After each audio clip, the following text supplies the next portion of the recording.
Okay, I start recording because it's 5:15. So good afternoon or good morning, wherever you might be, to everyone. And today it's Alexander FREI from the University of Copenhagen. And he will speak about the Gauge-Invariant uniqueness theorems and their consequences. So the floor is yours. Take it away. Thanks, Piotr. Okay, so welcome everybody. Thanks for coming. So today I was thinking today was like the last 2 weeks were a good time, where I finished something off, like some results. And I thought about it would be a good time to present some of this stuff. So thanks for letting me speak here, Piotr. Yeah. And I hope this will serve as a conceptual understanding of the gauge theorems and their consequences. So the purpose of this talk is to give you a good familiar feeling about what are the gauge theorems, what is the whole lattice of relative Cuntz-Pimsner algebras about, and afterwards, and hopefully you know a little bit more. I don't know. I assume that you know pretty much already about it. Anyway, so first of all, let me start with some generalities to get everybody on equal level, on equal footing. So let me introduce the Dirac calculus. I'm going to use it through all of this work, and to get everybody acquainted with it. And so a Hilbert A module should be fine with everybody. And then there's a very useful isometric identification, which I would refer to as Dirac calculus. It says that you can embed your original Hilbert module into a subspace of adjointable operators. And this identification is given by in a canonical way, just like by letting X act on A as an adjointable operator by X times A, like multiplication, and one can check then easily that it gives an adjointable operator, and its adjoint is given again by an obvious formula, and the whole thing is isometric. Basically, if you write out the definition of an operator norm and the Hilbert norm, you get that this is really on the nose isometric. But what are its consequences? It's like that in a Hilbert module, you don't have an algebraic structure except for having an underlying vector space structure. For the adjointable operators, however, you have an additional involutive and multiplicative structure. So in a sense, similar, or it's the main example of a C-star category. So, but put more concrete, you have something like this. You can take a composition of some X star times Y, and which gives you back the original scalar product as an operator acting on A. You also get the other way around if you, for example, combine X with Y star as a composition. You get what one usually encounters as an elementary compact operator. And more interestingly, also the definition, the very definition of an adjointable operator acting on X, one can see that the meaning of being adjointable can be also reinterpreted as saying that, okay, that there's an adjoint, and so the involution is compatible with taking the adjoint, and so Tx star times Y, which would be the scalar product, is the same as X star times T star times Y is a composition of operators. Moreover, sorry, Alex. Yeah? Sorry, Alex. Should we see something more than your title page? Oh no! Do you see only the title page? Yes. I only see the title page. Yeah. Yes. Yeah. For everybody? Okay. Yes, it's a very nice page. It's a very nice page, but it's true. Okay, I'm very sorry about that. Thanks for letting me know. So let me share screen again. Okay. Maybe I'm not sure how this works then, share screen.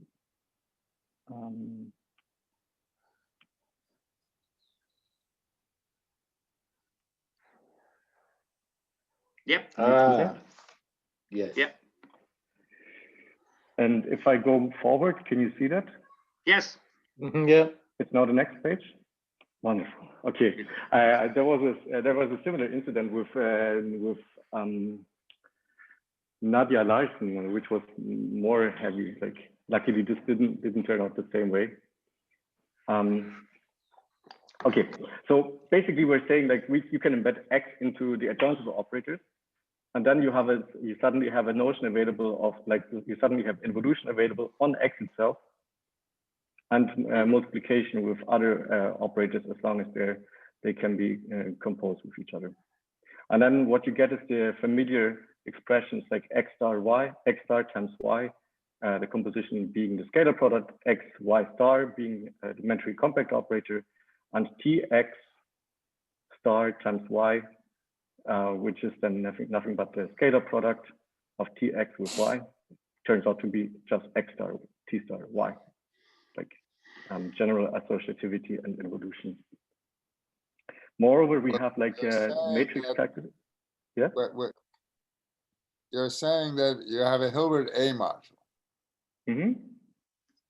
And then this L of AX, I suppose that's a C star algebra. Adjointable operators. Yeah, so those are L of only, AX. that's a C star algebra, correct?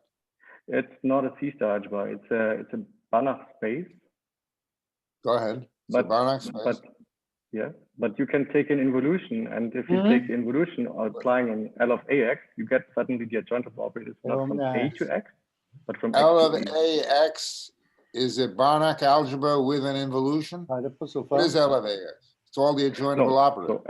So L of AX Yes. is L of AX is the adjointable operator. Yes. A to X. Yes. Okay. It's all the these are A linear operators, correct? These They are are adjointable A-linear. operators from And A it to has the an A adjoint. module. They have an This is adjoint. not. This is a Banach algebra.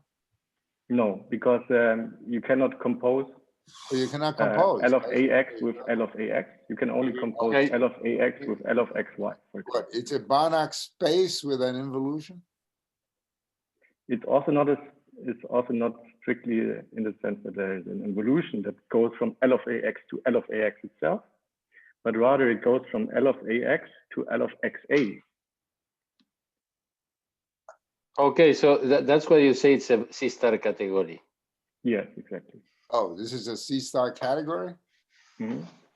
So the involution doesn't go from one single space to itself, but rather it goes from one space to another Banach space and back again. The composition is like a morphism. You can compose from A to X with X to Y to obtain something in A, Y, and so on. Think of it like what kind of a mathematical object is L of AX? It's a C star category. So these comprising together like L of X, comma Y. It's a form in a C star category. What are the objects and what are the morphisms? So that's a different topic. I mean, like it's a whole new topic. Like I mean, like that goes a whole new direction. Oh, I see. The only thing what I want to say is like, yes. You have an additional algebraic structure available. So on X, you only have addition of vectors. X is a vector space. Yes. And a scalar multiplication. Yes. And one could say, okay, well, you maybe also have a scalar product, which, however, takes values in another space.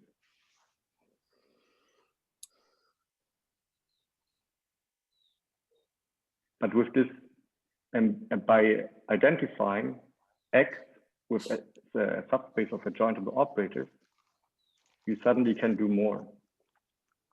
You suddenly can take composition with other adjointable operators as long as they're composable.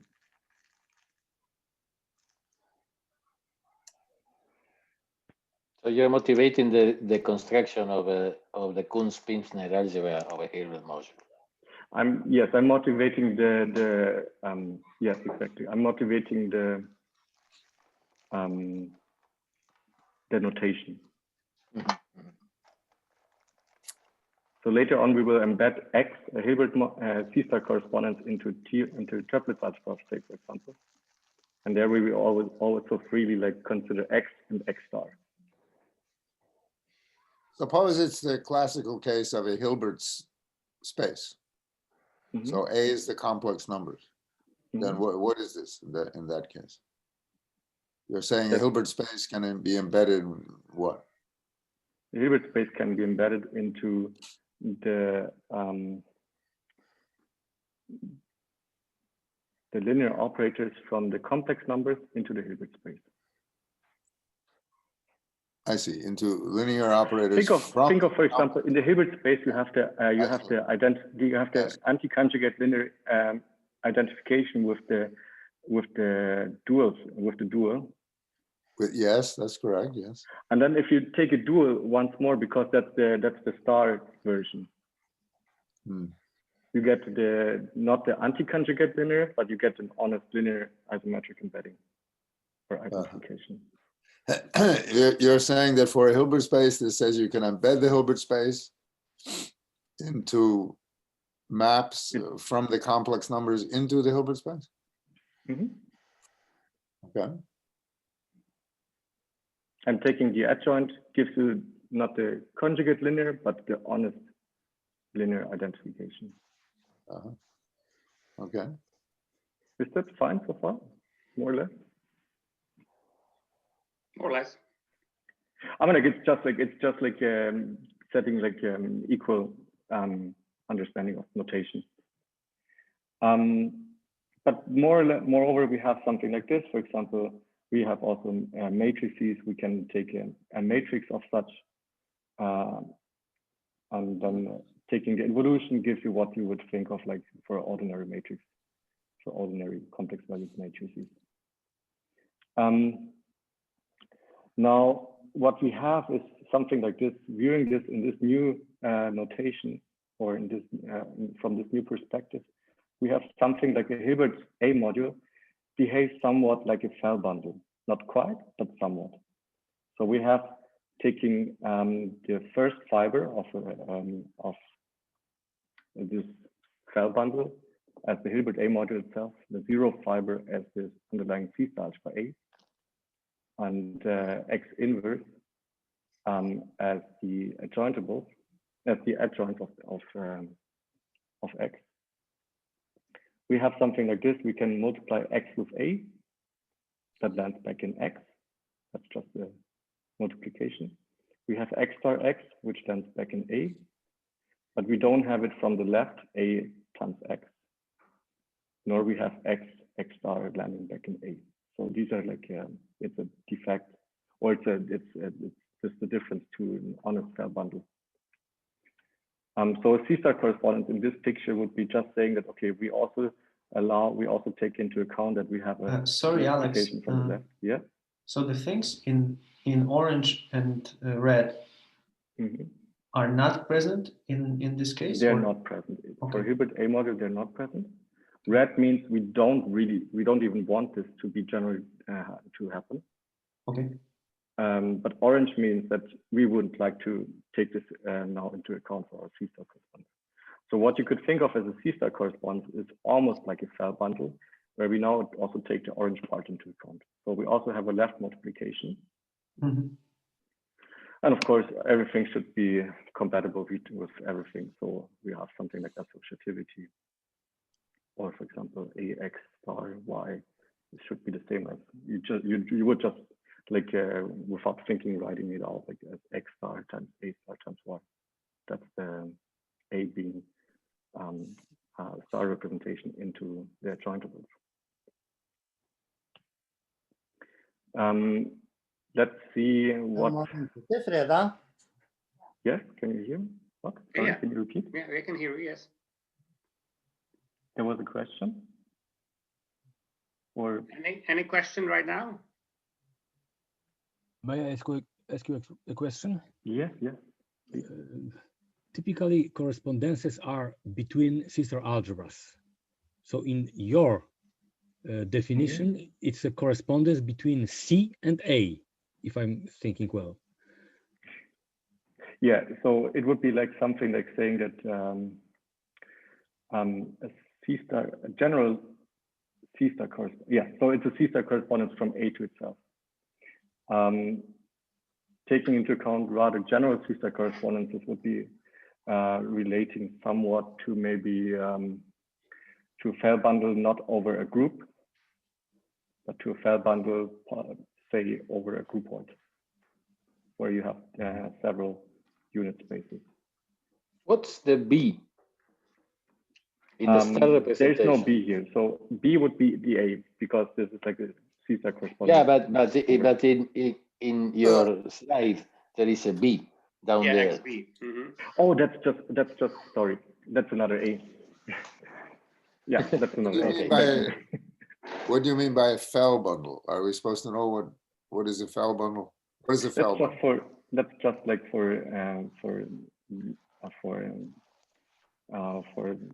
if you know what is a file bundle, then you may be able to relate this to a file bundle. So file bundle would be like saying that you have fibers over a group. So a group, for every group element, you have a fiber. And if you multiply, and then you have a generalized multiplication such that over the fibers, such that they land in the correct fibers. So, for example, in this case, it would be over the integers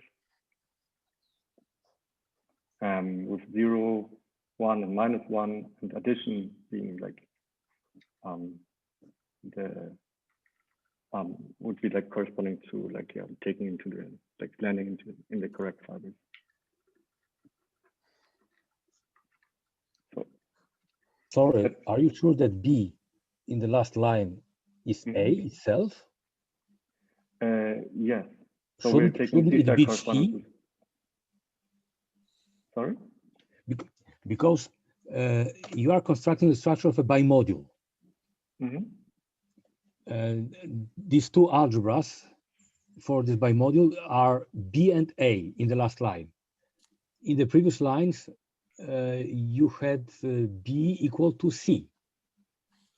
No, to A. B is A. So we're not considering general C star correspondence. What is A, what is B? I'm confused. So we now take a C star correspondence, X over A. So from A to itself. Okay.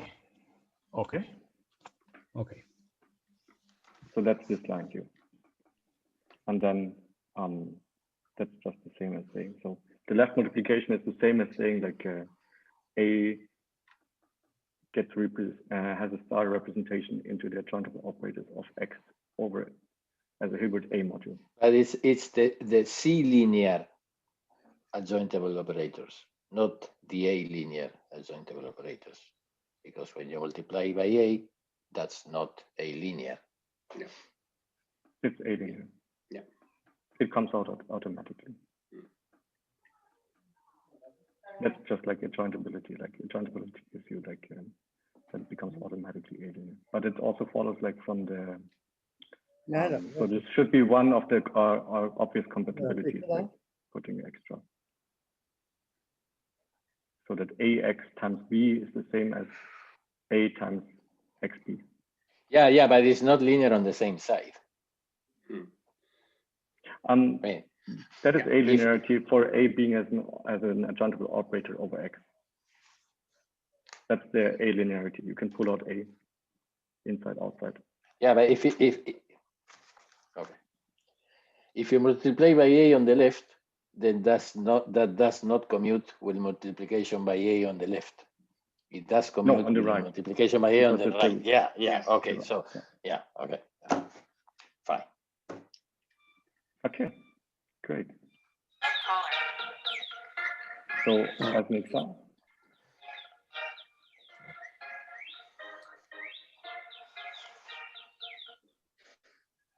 Okay. So as an example. Hi, Mr. Paul, please. Yes, this is Paul speaking. Paul, everybody can hear you. How are you doing? Paul, just mute the phone. You can mute him. Oh, how can I do it? tomorrow, is that correct? Well, You click on participants, and then like Okay. you Then, That, can do more. Newton Wellesley Hospital? Yes, Newton Wellesley Hospital. wait. Okay, I'm about to do it. Yes. I Okay. think so. Okay. I muted. Yeah. Okay. So, okay, so graph correspondences, like just as an example. So a good way to think of like, and that's I got this suggested by Evgenius. I think he's here also today. So thanks, Evgenius. That's like a good way to think of any Hilbert module or any C-star correspondence over itself. So you start with a graph with vertices and edges. You collect the vertices and take C0 of the vertices as your underlying C-star by A. X you take as L2 somewhat of the edges. And then you define the multiplication from the left and from the right by any vertex. So if V is the range of your edge X, then V times X should be the same as X. And if V is the source of an edge of your edge X, then of course X times V should be X. Otherwise, we define it to be 0. And the scalar product X star Y, we define it to be just the source of X if the source if of X if X equals 1, and otherwise 0. So it's just like saying it's like chronicles of edges. That's like basically saying you have L2 of edges. Do I understand your notation correctly? With C naught of vertices, this is just functions vanishing at infinity, right? Yeah. Okay. Because you use lowercase, that's confusing. yeah, but vertices don't have a topology, so. Yeah, sure, but finitely supported functions. Yeah, so that brings us also like to like so directed graph. It brings us to this point here. So the one way to think of a topological graph is it's a C-star correspondence over a commutative C-star algebra. So capital C0 of a topological space. And moreover, like one can easily check that that has been done by Quick, Patatani, and Kayubara, I think. No, maybe I'm wrong here. So that checking that, okay, indeed. Must be. I mean, I guess Quick, John Quick, but Patani, I think, and Kayubara. I'm not sure about Kayubara, but so one can then they check that. So if you start with A being C0 of vertex, C0 of a discrete set, then you can reconstruct your graph like the edges by just counting like the bases and by just constructing a basis, an orthonormal basis. So now what is the morphism between two C-star correspondences? So now we have a C-star correspondence X over A and a C-star correspondence Y over B. And the morphism is just like saying that you have a linear star homomorphism from A to B, phi, and a linear map from X to Y, tau, such that you have the obvious like compatibilities. So if you multiply phi of A with tau of X, that should be the same as tau of AX. If you take the scalar product tau of X star times tau of Y, it should be the same as taking the scalar product X star Y, and then landing inside A, and then bringing it over to B with your star homomorphism phi. What is automatic but structural is, of course, that it's compatible also with the multiplication from the right. So tau of X times phi of A should be the same as tau of XA. And but this follows like from the previous ones, and there is like already some hint at the whole theory of C-star correspondence is anti-symmetric, or no, sorry, asymmetric, the way it was built. So that's this line here. We take the blue one into account, not the red one. And you can check that this follows simply by taking the C-star identity or the general C-star identities for C-star categories. In simple terms, just take what you want to be 0, so tau of x times tau of a minus tau of xa. You want this to be 0. You just check that this with the star version from the left, and then you can use the above identities that you already have at hand to derive that this vanishes as well, and then taking the C-star identity to infer that your desired identity holds for the multiplication from the right.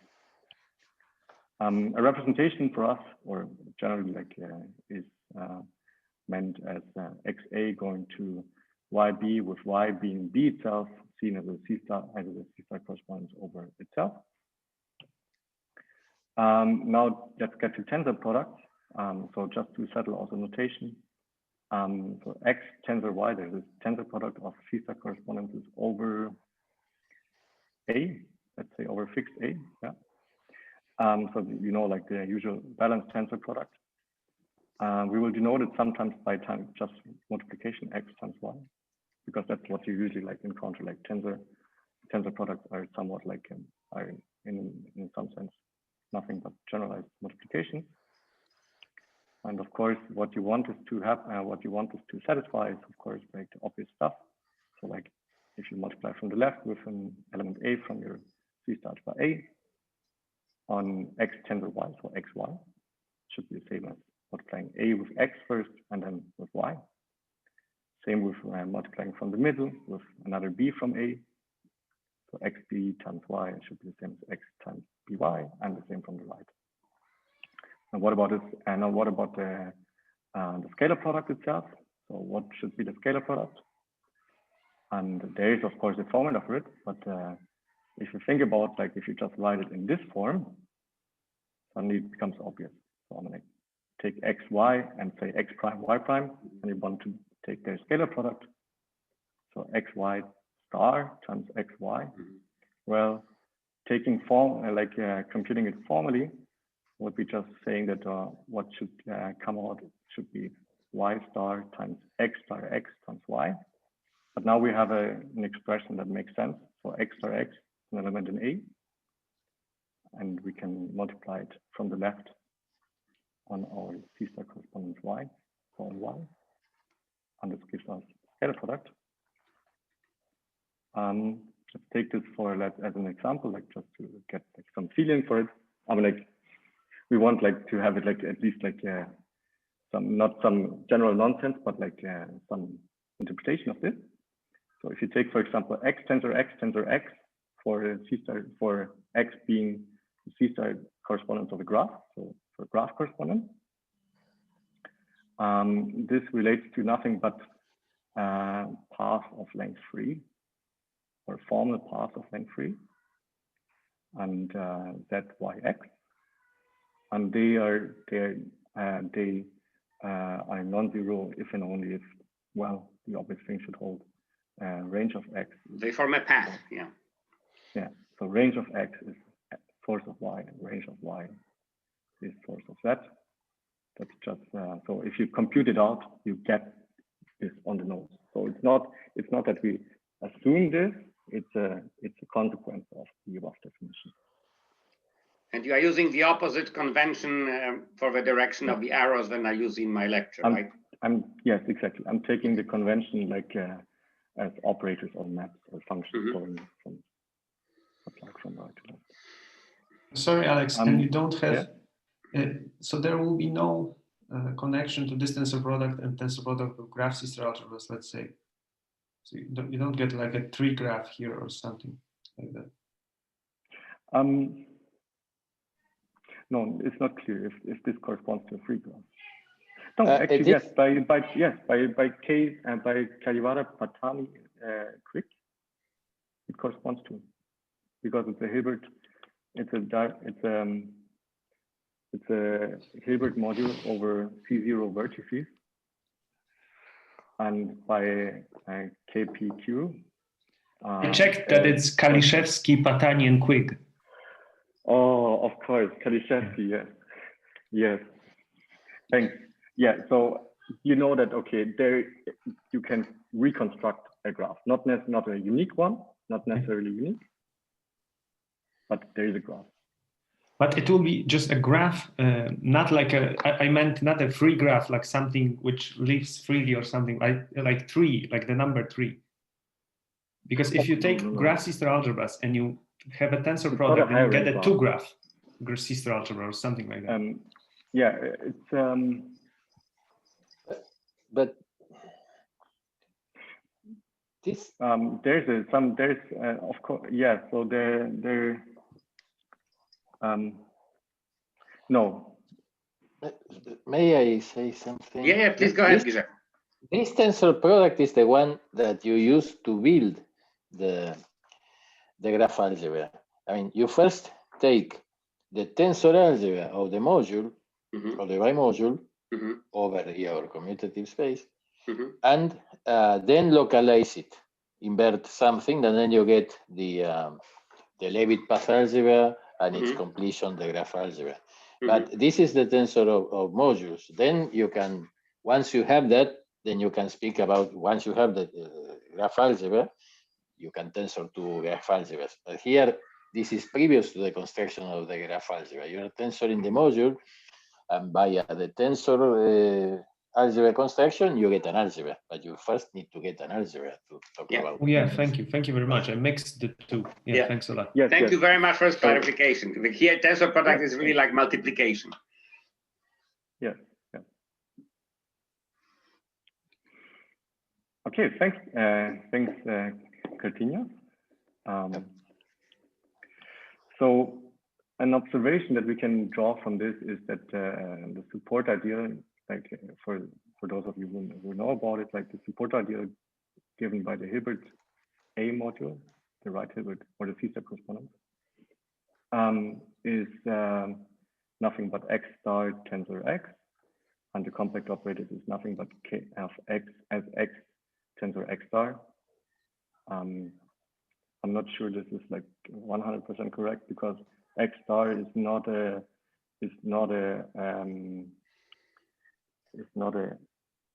C-star, it's not a Hilbert A module necessarily.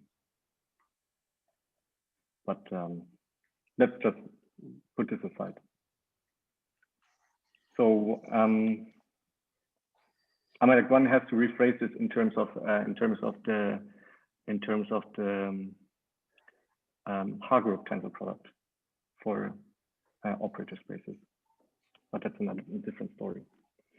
Okay, by Kadivara, Patani, and Pinsari and Vatatani, they proved something that is like crucial to all of what you need to build the Fock space and similar stuff. Namely, if you start with a morphism of C-star correspondences, they induce maps, like obvious maps from X tensor X to Y tensor Y, and from X star tensor X to Y star tensor Y, and from X tensor X star to Y tensor Y star. So for higher powers of your C-star correspondences, X and Y, and for the compact operators, so X tensor X star and Y tensor Y star being the compact operators. And these are well defined. And moreover, we have that if phi is faithful, then also all these possible combinations are faithful. And the SketchUp proof, like, because it's such a nice proof, and what we use is you use Dirac calculus, and you use that to combine with matrix formalism. So what you have to prove is like finite linear combinations that these like applying this definition gives you a bound. And so start with a finite linear combination of X and Y and star as such compact, like elementary compact operators, rewrite them as matrices, as a matrix multiplication, denote them by X and Y star for shorthand, and then use their trick, which can be generalized in the same way for such matrices. Namely, if you take X, Y star, and you take the operator norm squared, then by using the C star identity, you can split up X and Y into the square root of X star X and Y star Y.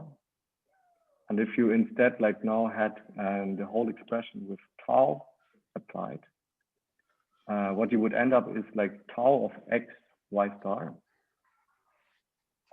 and you get is the same as phi of X star X, phi of Y star Y. And so you can reduce the bound of tau to the bound of phi, and it follows that this is bounded by the norm of phi of these expressions, which is a star homomorphism, so you can so you get it, you can bound it by the original expression. So this gives you two things, that it's well defined, and also it gives you that if phi is faithful, then all of these expressions are faithful. All these induced maps are faithful. Okay, so now let's get to the definition of the triplet algebra and Cuntz-Pimsner algebra.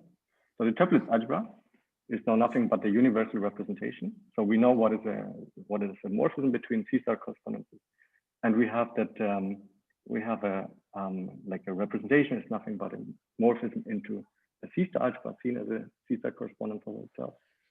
And the triplet algebra is now the universal representation. So just there exists a unique list such that for every tau phi, every morphism, every representation of XA, your C star correspondence, there exists a unique list. And that can be in the same way, like can be read as like, or interpreted as the morphism of correspondences from XA to B are in naturally isomorphic to the star homomorphism between the C star algebra, the triplet algebra TX and B. Or formally, if you follow this from X or from XA to tau X to TX to B, following like say from going from A to TX to B, gives you the original phi, and from X to TX to B gives you original morphism from X to B, and from A to TX to B gives you original star homomorphism from A to B. Okay, now let's take a fixed idea meant as a covariance. So that now we get to Cuntz-Pimsner algebra. So far that's just like a general like a representation of a C star correspondence. But what we would like to have is now there's a problem. Tau and phi, they do not need to agree on where they could possibly agree on. So you can apply phi on A, and if A is an element also which is same time a compact operator, acting as a compact operator on X, you could also apply your tau on your element A, and they do not necessarily need to coincide. So we ask for this. And the representation, we call it I covariance. So for any such I idea, if phi of X is tau of X for every X in I. And I relative Cuntz-Pimsner algebra is by definition the universal I covariant representation.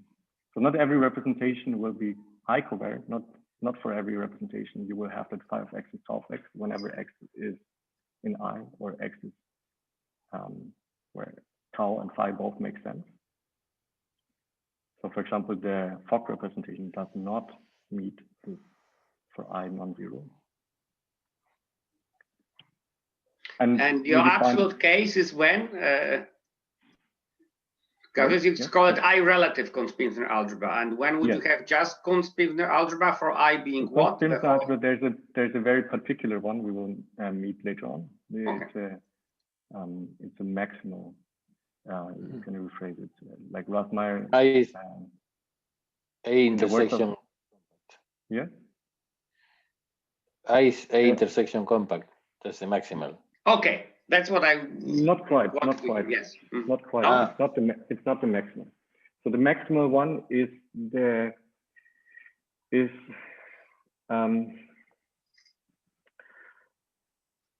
if you follow here to B and moreover to more further B's, you ask how far can you go so that A still embeds into B.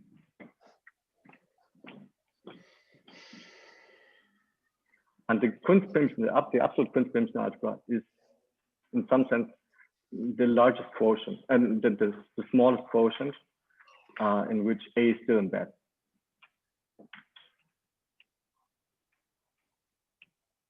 So that's put in words of Ralph Meyer. So how far can you go with the quotient? A still embeds into the triplets algebra, and it may still embed into further and further quotients, but eventually it will not embed anymore. It will not be faithful embedding anymore. And so there is a largest quotient. There's a furthest quotient, a farthest quotient, where A still embeds into. And that's the absolute. That you could take as the definition of the absolute Cuntz-Pimsner algebra. Thank you. Okay. Yes. So the triplets algebra in these terms is nothing but the Cuntz-Pimsner algebra for I being 0. Like you don't ask for anything. You don't ask for phi of x being tau of x for any x. Now we see that the question of existence is simply answered by general relations, like that we have here. These are bounded, like they are bounded relations. So by lowering, we know that it exists.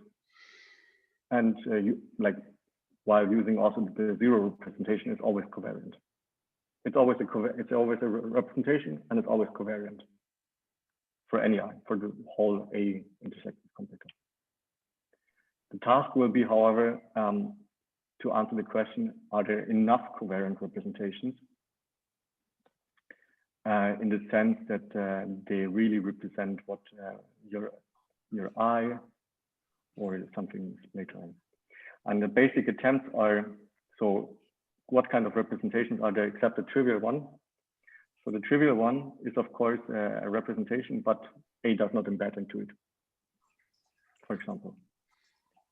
Or we could take, for example, XA goes to A with the 0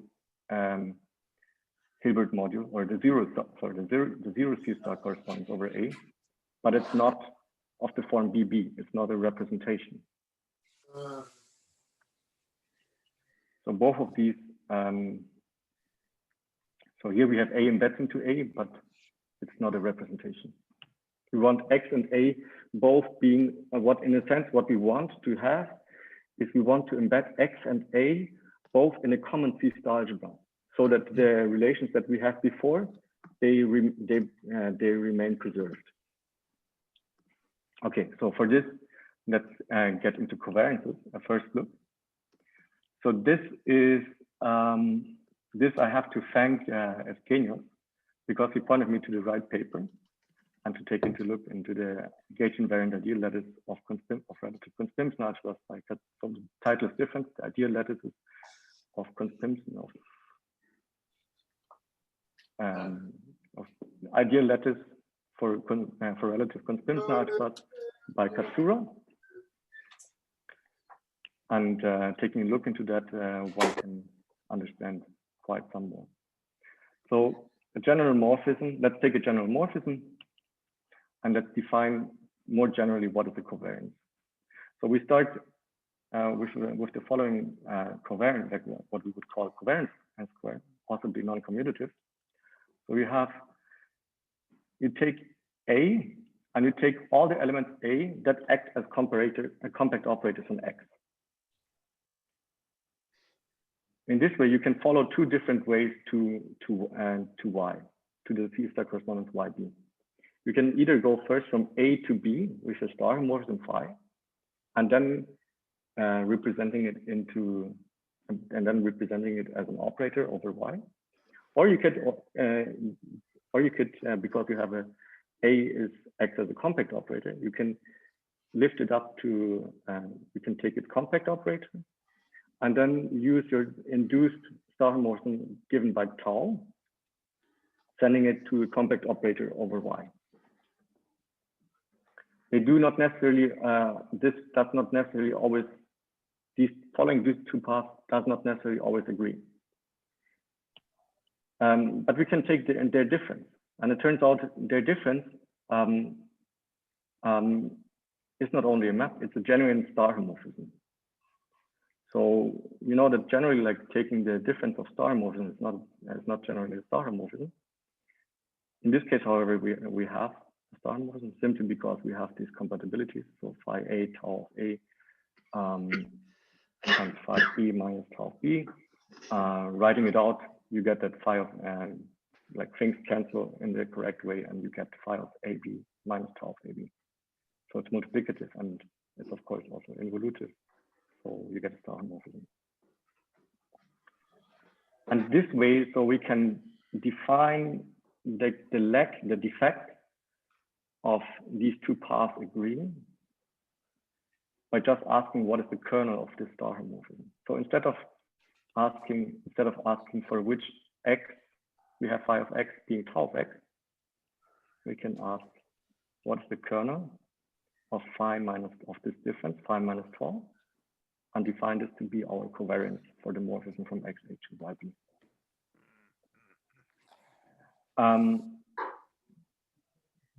Kernels, so we take a first look into kernels, into covariances. And so for this, let's understand what are like the categorical structure of the category of C-star correspondences and morphisms between them. For any XA to YB, any morphism, we have a categorical kernel, and it's the obvious one. So you can like, and it's like a simple check or simple proof that this is given by X times kernel, where kernel is, so can you see the mouse? Like, so take ker to be the kernel of the underlying morphism from A to B, and the kernel of XA to YB is given by this, is given by the kernel of A to B as the underlying C-star algebra, and C-star correspondence being X times kernel. So maybe I could. Can I ask you? Yeah. Where is Y on the right-hand side? Yeah. So let me make a screen share, maybe like a new share, and maybe like shortly explain. Maybe it will be easier to understand them.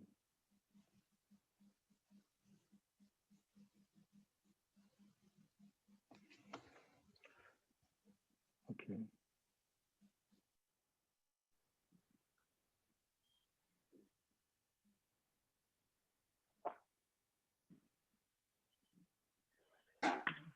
Yeah, it seems I am not sure I can connect.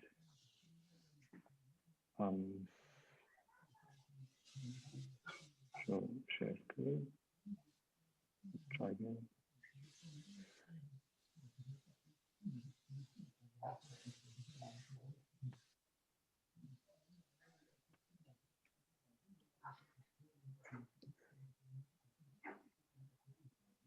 Okay. So maybe I can answer it in words like. So where's Y? So what we have is, let me go back to the slides. And okay, annotate. Okay. Okay. So what we have is, let's call it maybe like this.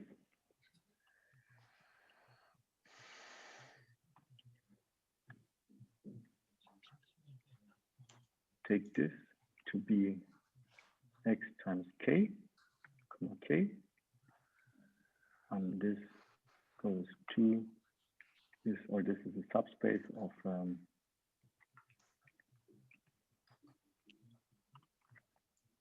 xa.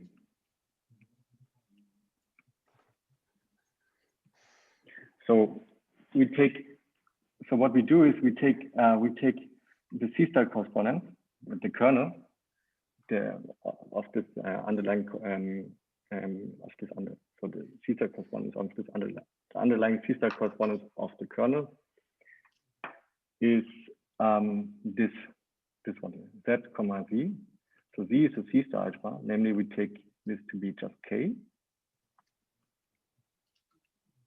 That's the idea in A.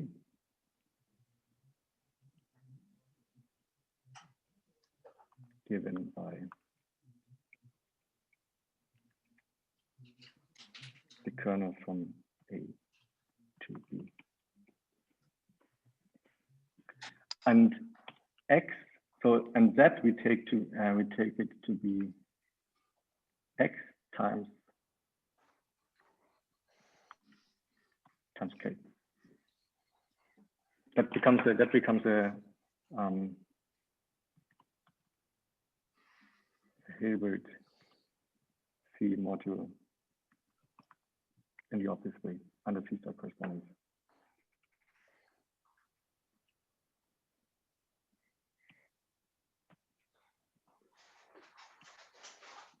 Is it clear? Well, Tomek gets the question. So Tomek, are you happy with the answer? Tomek? Yes, I'm thinking about this convention.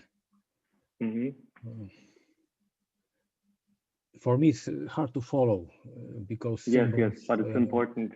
Change meaning, and some of them disappear, some other appear. We have two kernels.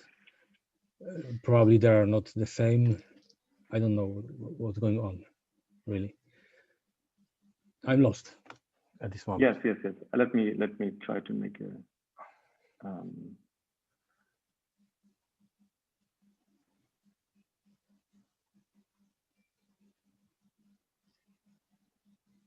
So can you see the new screen share?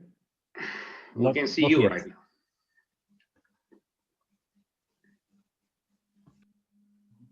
Yes. Okay. Okay, wonderful. So so what we do is we do the following. You can take K as a C-star algebra to be the kernel of A to B, and you know that that's just the ideal inside A. Also, you can take xk, so that's just formal, then like whatever you have x, you have like all the multiplication x times k with x in x and k in k. Okay, that becomes a C-star correspondence over k. What you can do is just you can check that these relations hold as before, like this in is. X star x in A and xa in x. That you check just not for x and A, but now for xk and k. So for example, xk times k, well, that's nothing but xk. Similarly, you have k times xk. Well, that's not clear if this is like if this lands back in xk. No, it does. That's clear. So that lands back in xk, but it's not clear if, for example, x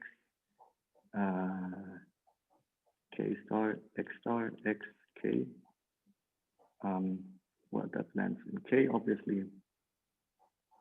So these things we have.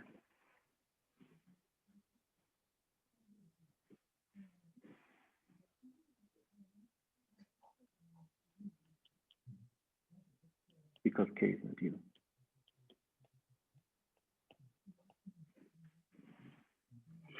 So you have that, like the obvious way that you would multiply things, they are satisfied. So it defines a genuine C-star correspondence. And one can check the following. It satisfies the following universal property. Whenever you have a morphism going from here to somewhere else, sorry, from here to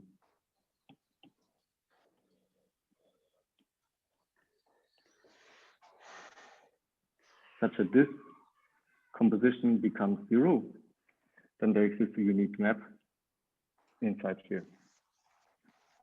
That's just like it lands inside x, k, and k, like you would normally do for star morphism. So if you have A goes to B, and you have another C-star algebra D, such that this composition here is 0, then of course it lands inside the kernel of phi. Yeah. Okay. So I hope this this clears up a little bit the meaning. Okay. So Thomas, is it now clearer?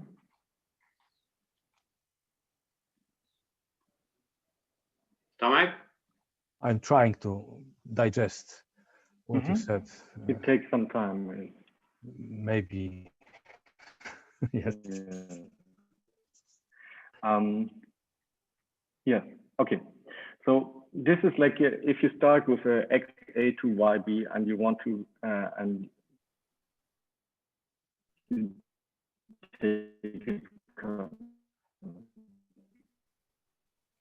but also when is such an embedded K into X comma A, when is it the kernel of another morphism? And there's an intrinsic characterization which was like which was sorry? Yes, can you repeat that? Magnus, do you have a question? No, I guess it was an incidental noise. Yes, yes. So there's an intrinsic characterization. Namely, that's the notion of like what Katsura would go as a positively invariant. We're just going to call it invariant because the negative invariance is something that is related to what others would call saturated. So it's a categorical kernel if and only if this ideal K in A is invariant in the following sense. If you take this multiplication x star times k times x, then you land back in K. The forward direction like was figured out by Katsura. If you have a categorical kernel, then you indeed have that it's positively invariant, but also the converse holds true. So we have an intrinsic characterization indeed. For this, we first go into a small little lemma just to get you a little bit more acquainted with this multiplication stuff.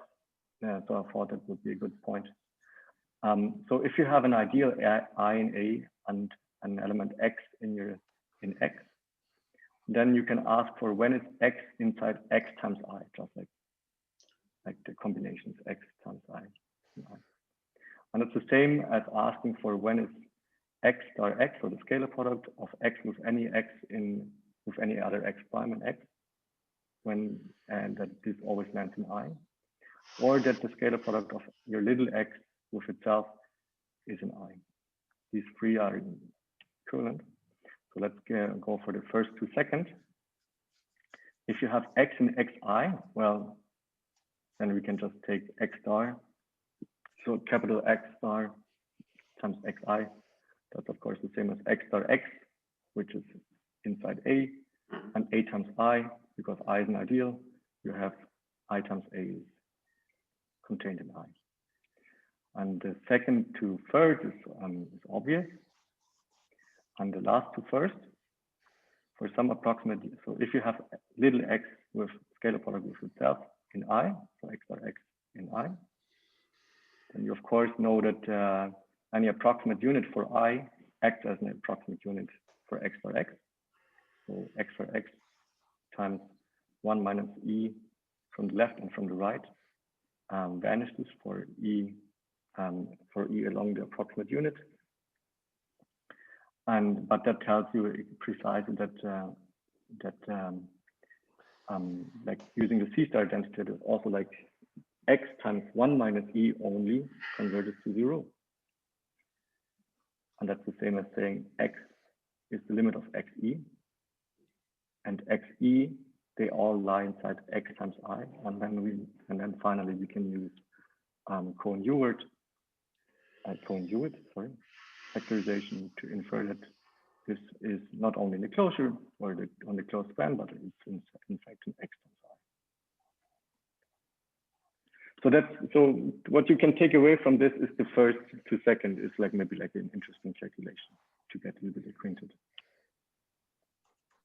So for the proof of the proposition that this intrinsic characterization of kernels, we have for the forward direction. So if you already start with a kernel, then this is then K being the kernel of A to B, and this is invariant. Namely, indeed, if we have X, so what we want to prove is that X star, we want to prove that precisely the second one here. So X star times kernel X, does this land inside the kernel? And that's just applying phi of, and that's just like asking, is it in the kernel of the map phi from A to B? And that is indeed the case, because if you apply phi on this expression, x star times kernel times x, then you get like because it's a morphism of C-star correspondence, you get this x as tau on x, phi of kernel, and tau of x. And now you know phi of kernel, so phi applied on the kernel of itself, that's 0.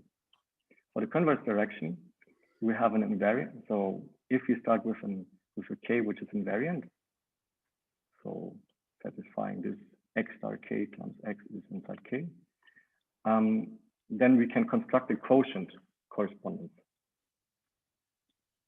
So, and from this we can find that the kernel of this quotient correspondence from the quotient map gives you the original xk, k. So let's see why this is well defined. So generally this is not well defined for every ideal, but only those ideals that satisfy. So x star k times x lands inside k.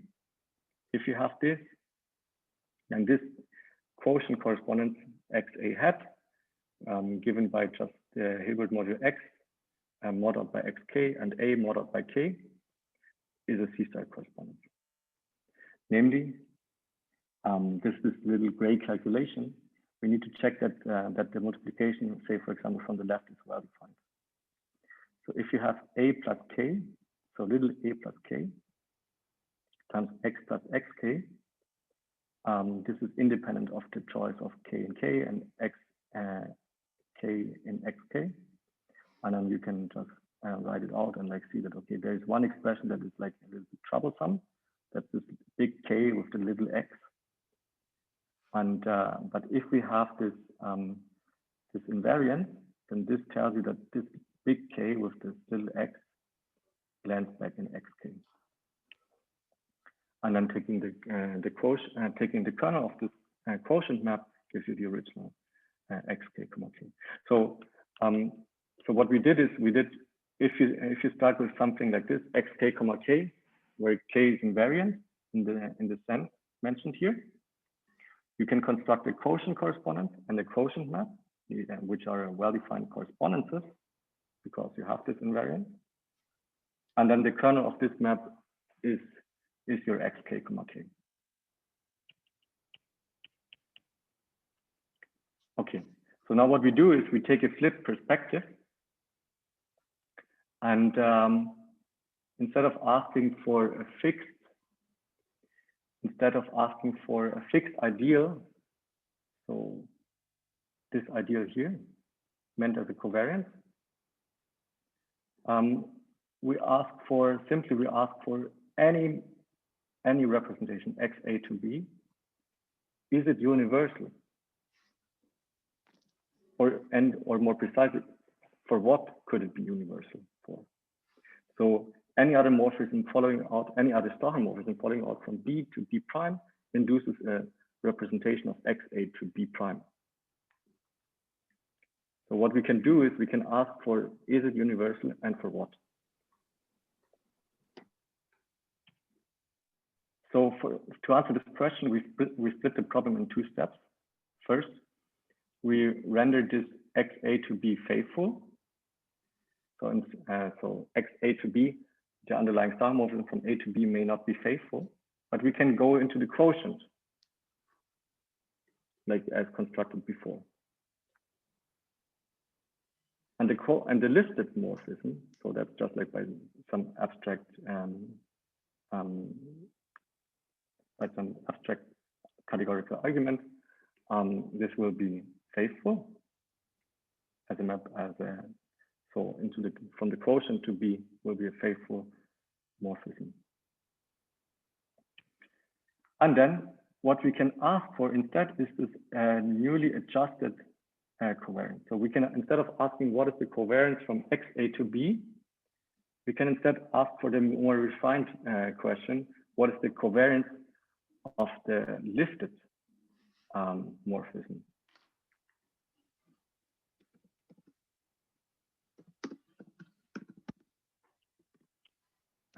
By the way, should I make a break or? No, we don't break. Okay, so and there we make this observation, or we use this little lemma or this little proposition by Katsura. If you take this now faithful morphism, so from the listed, from the quotient, then we find out that the covariance satisfies some special properties. Namely, let's start with the second one. For a faithful representation, tau phi from XA to YB, so Y is a C-star correspondence, as the B as a C-star corresponds over itself. We have that the covariance is perpendicular to the left action of A on X. So any covariance that we could find out, any covariance that we could encounter in nature is perpendicular to this to the kernel of the left representation. So when asking for covariances, as up here, I inside the possible, like A intersected with compact, where it makes sense generally, not all such arise, but only the ones that are perpendicular to the left representation. If we take this faithful, if we take the faithful list, and so this brings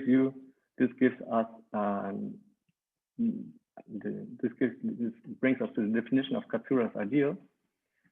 It's the best possible covariance for this associated covariance of the faithful list. Isn't it related to my question, which I asked earlier about the absolute Cuntz-Pimsner algebras? Yeah. Okay. So that turns out to be taking this covariance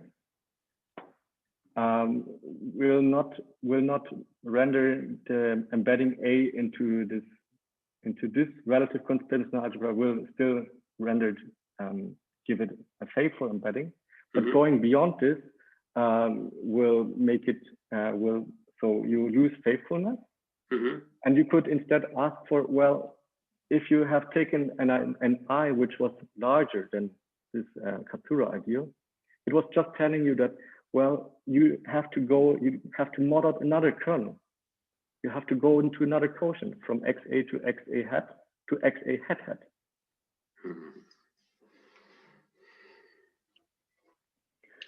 By the way, Alex, are you aware that you have only 20 minutes left? Yes. I'm aware.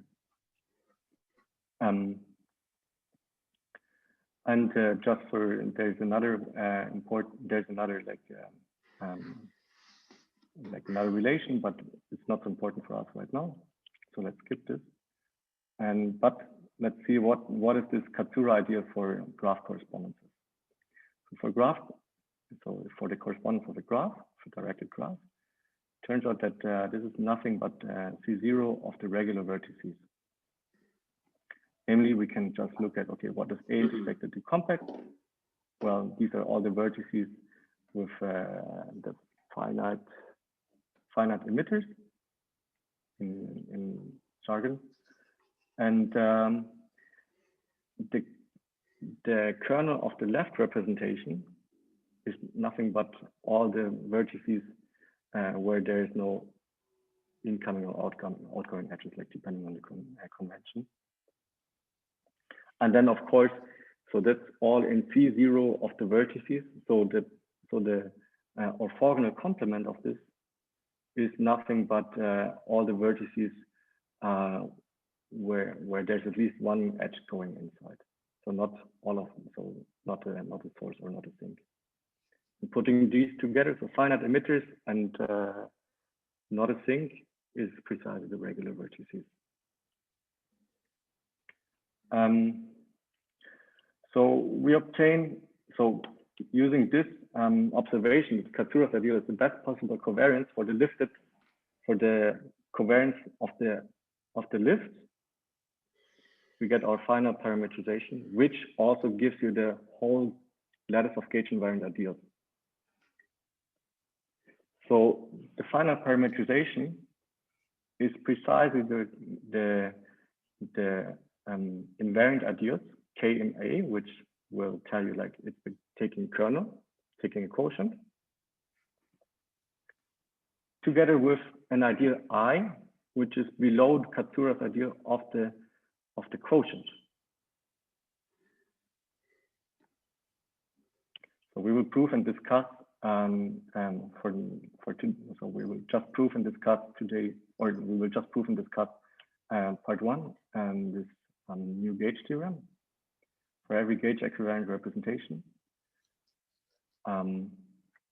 So for every gauge equivariant representation, instead of asking for a fixed K and I a priori, you just start with somebody gives you a gauge equivariant representation and asks you for what is it universal? What is it? What does it universally represent? And it turns out it does. It contains precisely the relative Cuntz-Pimsner algebra for the couple kernel of it and its own kernel, so from A to B, and the covariance of its faithful lift to the quotient, and it contains this faithfully. So that's the gauge equivariant representation. That's the gauge equivariant uniqueness theorem. Part two will be, but we will not deal with this. We will not deal with this as exhaustion. So indeed, so one could like then, okay, taking these this parametrization Ki, does it really parameterize all possible universal representations for some covariance and some kernel? And it turns out yes, they do. So indeed, for every possible pair K and I, we have that if you construct this, then using the analysis. So part one is an abstract algebraic argumentation, and part two is finding enough representations in fact. So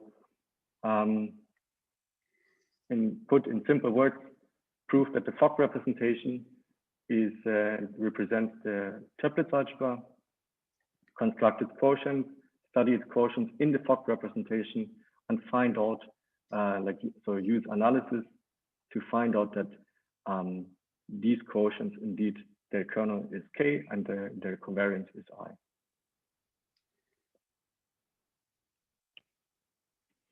Further, we will not come to this either. So comparison of parameterizing pairs. So that's another deal. So if you have K and I and L and J, one can quite easily figure out that that OKI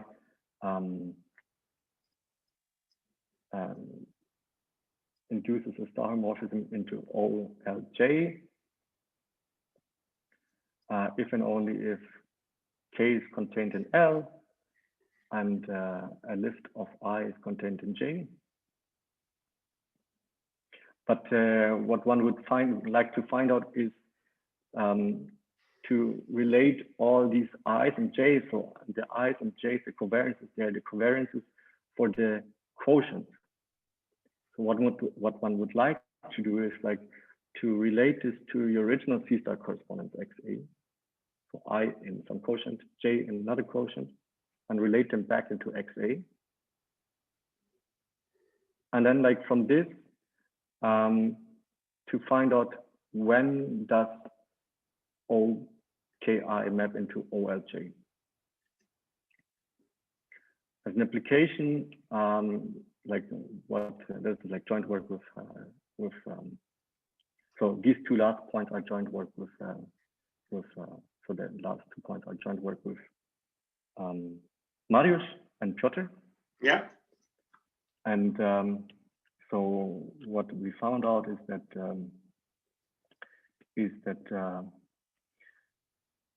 the Cuntz-Pimsner algebra, in some sense, is not continuous with respect to pullbacks. It does not respect arbitrary pullbacks, only under very special circumstances, which have been already figured out by Wojciech Szymanski and Robertson, and a little bit more. So we figured it out like slightly like an epsilon half more, but generally it's not true. I'm gonna just skim through this preparation because this should be like basic stuff for everybody. So what is the gauge-invariant representation? Like reducing it to the fixed point algebra. That's like general stuff, and also like these Fourier subspaces, and then for dense union of increasing C star subalgebra, and then let's maybe get to the gauge theorem. So this is like this is the main diamond of Evgenius. So wonderful, very, very nice, wonderful, very short and very on the point article. So put together with this like splitting up into 2 steps, we get this following result. Every gauge-invariant representation, tau phi from XA to B, faithfully contains its universal representation. So let's just go through the proof that you have seen something. So the idea is first passing to the quotient. So first passing to the quotient, sorry. Making it faithful. So from now on, like, let's just take XA to be the quotient itself. So just for notation, to keep notation simple. By reductions, all we have to prove is that these subspaces are faithful, embed faithfully into B. And now comes the nice part. This is by induction, done by induction, based on so this is done by Evgenius. We start with n being 0, so that is just phi of a. So here this tau of xn star would be just like phi of a, or just phi of a. This follows simply because the lift is faithful. So if you have phi of A is 0 in B, then A was 0 in the original A. And from this, we get that phi of A is, of course, 0 also in your Cuntz-Pimsner algebra. Induction step. So note that we have ideals for every n, larger n. So these are just like tau and the tau on compact operators of xn. So if we take this sum here, where is it? This sum here, we don't have to close off anymore. We can just take so we can just take A in A and Kn in Kxn, take their sum, and any element in the closed span of tau xn up to capital N is of this form. And suppose it goes to 0 in B. From this, we get that phi of A is in tau of some compact operators of some powers of x. So we get that for an approximate unit E of the compact operators of x itself. If we apply this with tau from left and right side, say, this will be acting as an approximate unit because tau of E acts, so E acts as an approximate unit not only on compact operators of x, but also on all of the powers. So tau of E, phi of A, tau of E converges to phi of A. But tau of E, phi of A, tau of E is the same as tau of E, A, E. That's just like like being a morphism of correspondences. And since tau is a star homomorphism from compact operators to B, we see that phi of A is in the closure of the, not only in the closure of this image, but is in fact in the image. So EAE is an element in compact operators of X and in the image. So tau of EAE is then in the image of under tau of KX.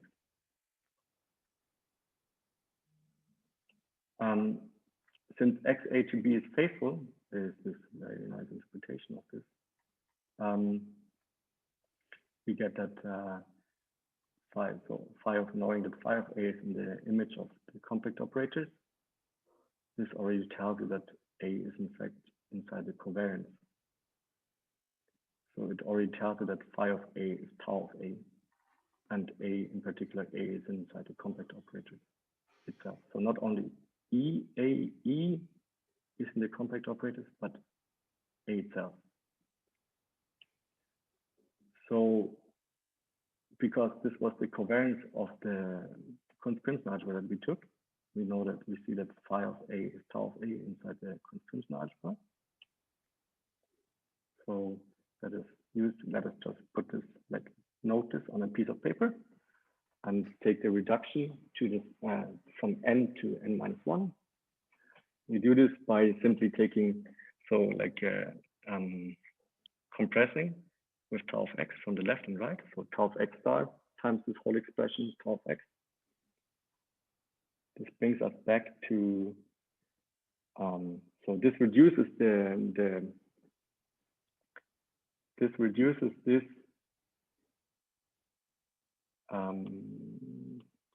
this reduces the n here.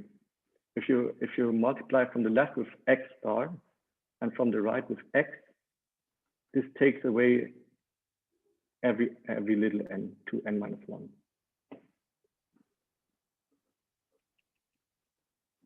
So you end up in, for like counting 0, so for little n from 0 to n minus 1 at most. So this lands inside this span. And now we can use our induction hypothesis. we know this gets sent to 0 in B. So we by induction hypothesis, it was already 0 in inside the Cuntz-Pimsner algebra. But now, since phi of A is tau of A in the Cuntz-Pimsner algebra, as we noted on our little piece of paper, we can finalize the proof with the following: compressing it once more, but now with tau of x, and then from the left and tau of x now from the right. We see that this is 0 if and only if the expression inside is 0, because everything what is inside the brackets, we know that phi of A itself is tau of A, and tau of some K1, K2, and so on. And these are 0 if and only if they act 0 on the on tau of x star. So this gives us the proof that this inside the bracket itself was 0. So it was that we started off with something of this form, this being 0 inside B, and we inferred that it was 0 inside the Cuntz-Pimsner algebra. So it's faithful, and therefore it's faithful on all these Fourier subspace, on these subspaces of the Fouriers of the fixed point algebra, and then it's faithful on the whole fixed point algebra. And from this, it's faithful on the whole. So the whole morphism, the whole star morphism from the Cuntz-Pimsner algebra to B is faithful. Okay, since we said like 4 minutes, let me just like so now you see that, okay, so this was our result. So every gauge-equivalent representation faithfully contains its own universal representation and everything that came before.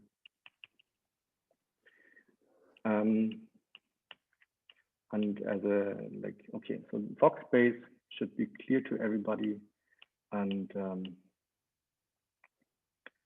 or to some and to most. The Fock, so just as a corollary, the Fock representation is universal. So in Katsura's paper, it was like strangely quoted as some I prime, some strange ideal that actually has a meaning itself.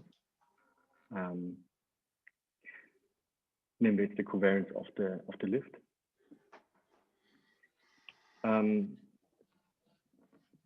And it is so this contains, so the Fock representation contains the tuplet algebra. So how do we do this? We first note that the tuplet representation as a universal representation is nothing but the universal. It's the Cuntz-Pimsner algebra for the pair K being 0 and I being 0. And we obviously have that the kernel, so that we need to ask that the kernel of this map is 0. Well, that is the case because it's just like, as one can see from this one here, A goes to this whole diagonal matrix, and this is 0 only if A is 0, because on the first entry needs to vanish. And but also we have so we don't need to go to the quotient, so from XA to XA hat, but we can ask for the covariance itself from XA to tau of X to T of X. And so we need to ask the covariance. What is the covariance? Is the covariance 0? And that is indeed the case. So if you ask for the difference of this of phi minus tau, when does it vanish? If you compute this phi of A minus tau of A, these are just A, like if you take, so one of them is diagonally A, the other one is starting with 0 and then following with A. So their difference will be only A in the first component.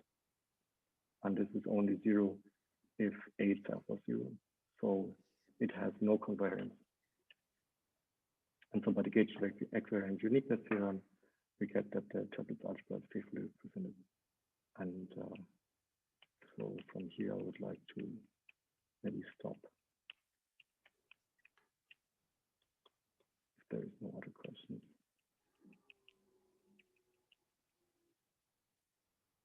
So, thank you for your attention. Thank you very much. Now let me use an emoji for clapping hands. Is it visible? Yeah. Okay. Thanks a lot. So great. And where is this Robertson-Szymański in it? You promised to speak about it. Yes. So it's this comparison of covariances. So so the question is, maybe I can best like write it on a paper. Yeah. Like so. Share content, share screen.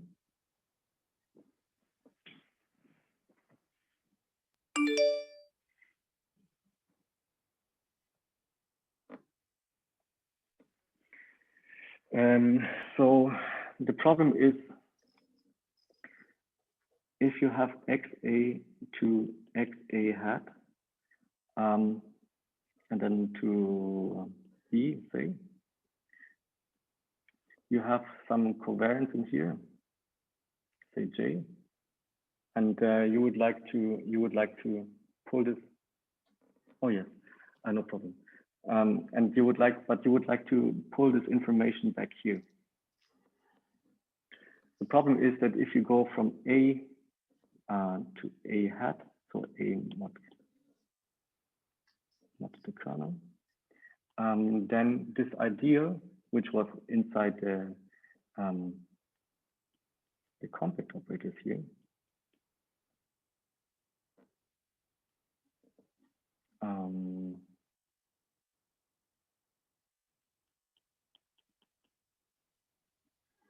if you take the pre-image of this under this map, it may not generally lie inside the compact operators of X. So as an obvious example, like would be like just take a hereditary saturated subgraph, and if something is a regular vertex in your subgraph, does not need to be a regular vertex in your original graph. Yes, of course. Yes. Yes, of course. Yes. I've got you. Yes. So instead, but there's a way still to take this to take up this information here, and this involves like a little bit more, but just as an upshot, it's this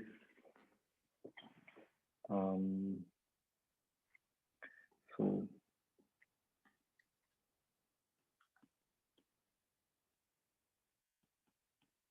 K is, for example, the kernel. It's like modding out the kernel. This was, by the way, this was like this was something Evgenius explained to me, like that I should take a look into, and that it should be something of this form. And then for every, say, B inside J,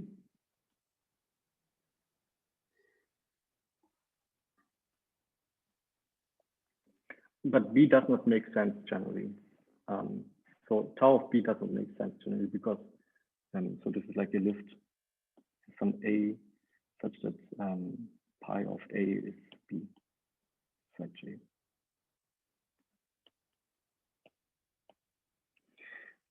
Instead,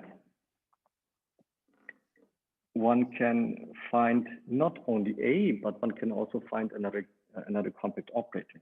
So say A, and so this is not the same K as this one here. Another operator, another compact operator, K, such that if you go down pi of A, this agrees with pi of K. And then suddenly you can make sense of this. Suddenly you can make, instead of phi of A minus tau of A, you can ask for phi of A minus tau of K. And this gives you this broken vertices.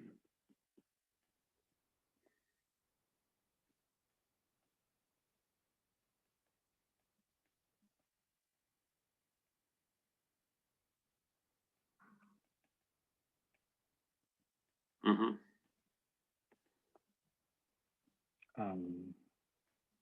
It's XX star, right? Yes, XX star. And such a V is inside the regular vertex of your subgraph. And this allows you now like to get like a nice, so this allows you to compare, like if you go, for example, from XA, so if you go, for example, in this way, if you go from this to this, and also to this, into this one here, you can ask for what is the idea, what is the kernel of this, or what is the kernel of this, or you can even ask for what is the kernel of this combined. So if you take back this information, and you can then find out that these, and compared with this kernel, and then what you find out is like, do they agree? Do these two ideas agree? They need to agree so that you get the Patterson stuff working. Mm-hmm. And then you can find out, okay, of course, there's a simple counterexample to that they do not generally agree. And then you can take as an example, you can take the compact operators plus M2.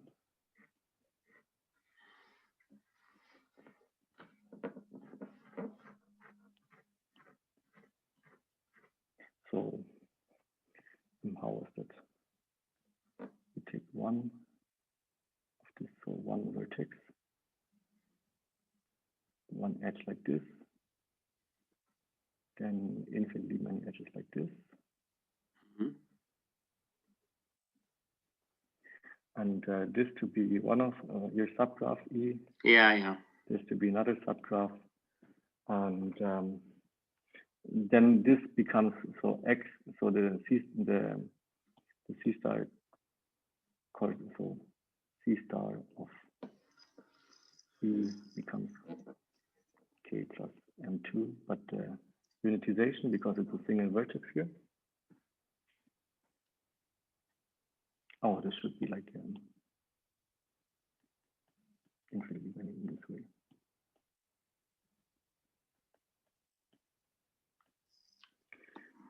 And the pullback graph and the pullback correspondence becomes, gives you also the C star alpha corresponding to it, gives you also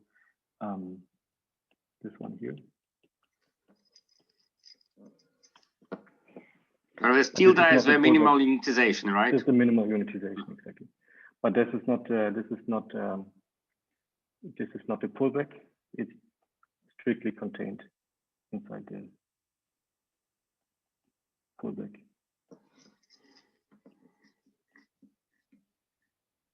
Mm-hmm. So that's the lack of the being onto. So there's a crucial step in Roberts and Szymanski where they prove that it's onto, where they need that your ideal is saturated.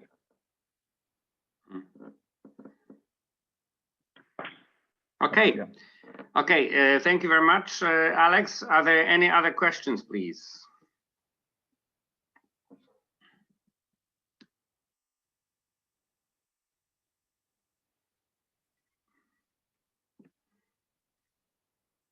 Nobody? Evgenius, were you happy with everything? Yes. Yes, that was very nice. Okay. Okay. Thank you so much. Okay. So in this case, we can, if there are no questions, it's better to have questions during the talk. I can send this clapping emoji again, and that's a good point to stop. Let me just mention that our next speaker in a week is Christian Vogt from Glasgow, and he will speak about quantum graphs. So that's what we will do in a week. And for today, I guess it's just everything. So thank you very much for participating. Okay. Thanks maybe for listening. Yeah, thank you. So maybe I'll just ask who remains. Tomek, Tomek, are you around? Yeah, so Tomek, stay online after everybody else disconnects. We chat for a little bit, okay? So thank you guys. Till next time. Bye bye. Thank you. Bye bye. Bye bye.